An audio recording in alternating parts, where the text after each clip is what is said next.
Now, the Zika virus, the race to develop a vaccine and successfully test and immunize people against Zika is speeding ahead.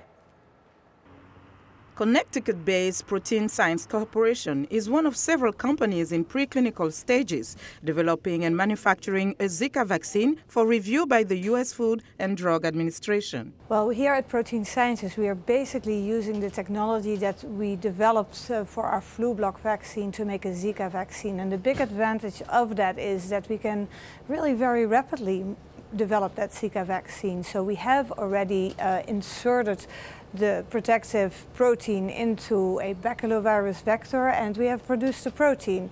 The Zika virus, which has swept through the Caribbean and South America since last fall, has been linked to microcephaly, a rare birth defect in Brazil, as well as to the neurological disorder Guillain-Barré.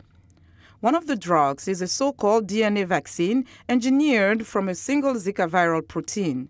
The other is a purified, inactivated, or killed virus, the same technology used to make the original polio vaccine.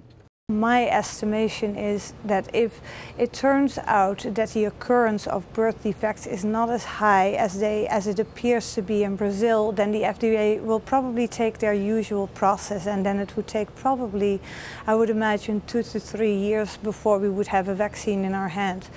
Would the situation become far more urgent, then they could act much more quickly and they could provide licenses under an emergency use authorization. And that would mean probably that they could do it already within a year time. Even if a Zika vaccine were to be designated under the emergency use authorization, such as the Ebola vaccine was, researchers say there are significant hurdles ahead. From identifying a disease to make a vaccine that can go and be tested in humans, usually it takes around 1 year if everything goes fine.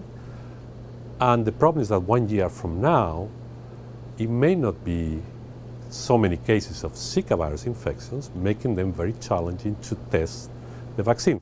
U.S. vaccine maker Inovio Pharmaceuticals recently received U.S. Food and Drug Administration approval to begin testing its Zika DNA vaccine in humans.